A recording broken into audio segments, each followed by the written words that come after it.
શૈલેષભાઈ સતાસિયા છે. શૈલેષભાઈ, તમારો દીકરાનું નામ શું અને કેટલામું ધોરણ ભણે છે? મારો દીકરો એક ત્રીજું ભણે છે અને એક ચોથું ભણે છે.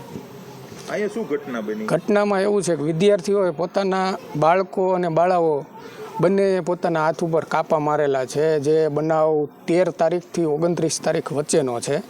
જે બનાવ અત્યારે કાલની તારીખમાં અમને જાણ થતાં અમે લેખિતમાં તાલુકા વિકાસ શિક્ષણ અધિકારી, પીઆઈ સાહેબ, મોટા મુંજીયાસર ગ્રામ પંચાયત એને લેખિતમાં આપેલ છે અને એની યોગ્ય તપાસ થવી જોઈએ.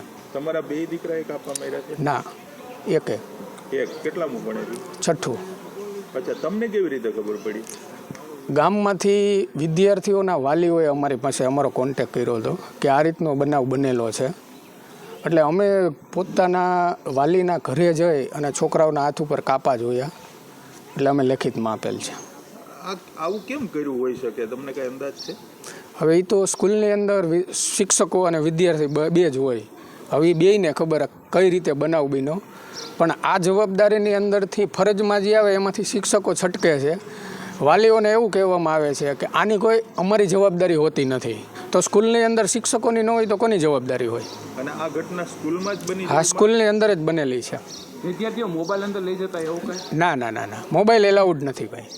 અચ્છા, અને આવા કેટલા વિદ્યાર્થીઓ? 20 થી 25. 20 થી 25 વિદ્યાર્થીઓ આવા કાપા માર્યા? હા.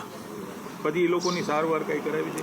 સારવાર તો પ્રાથમિક સારવાર જે થતી હોય એ કરાવી છે. તમે કરાવી કે શિક્ષક? ના, પોતાના વાલીએ જ.